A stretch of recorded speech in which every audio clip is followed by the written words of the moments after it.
kile ambacho tulichonacho, elimu tuliyopewa, tulionayo, tuiweke kwenye vitendo, tutaona mabadiliko hayo.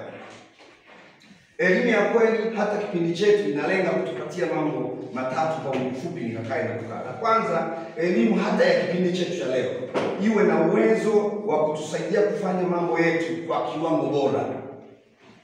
Sio tu kufanya mambo ili mradi tumefanya, lakini tuweze kufanya mambo yetu kwa kiwango bora.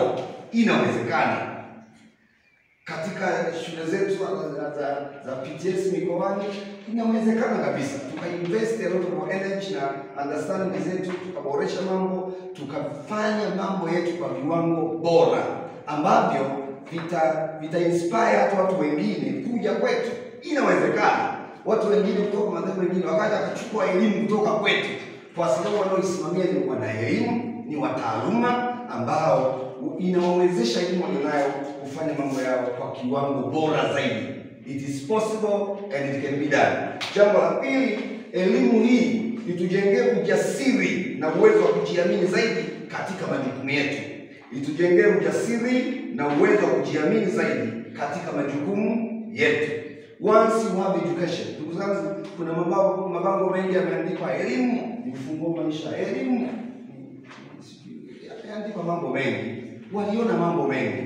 Na hata katika kitabu cha Methali anasema mkamate sana elimu, usimwache aende zake, mshike maana yeye ni uzima wako. You see, unapokuwa nimefunguliwa kiufahamu, unapokuwa umefunguka kiufahamu, maisha yako yanaweza kuboreka zaidi kulingana na kiwango cha kiufahamu ambacho umefunguliwa. Watumishi wa Mungu, zaidi ya kuokoka Bwana na kumfanya Kristo awe ni Bwana, lakini Bwana ametupa fursa za kupata elimu. Tuitumieni hiyo elimu ili Mungu apate kutukuzwa kupitia maisha yetu. Jina la Bwana libarikiwe sana. Jambo la tatu na la mwisho, elimu hii iwe na uwezo wa kutusaidia, uwezo wa kuwa na mipango mahususi.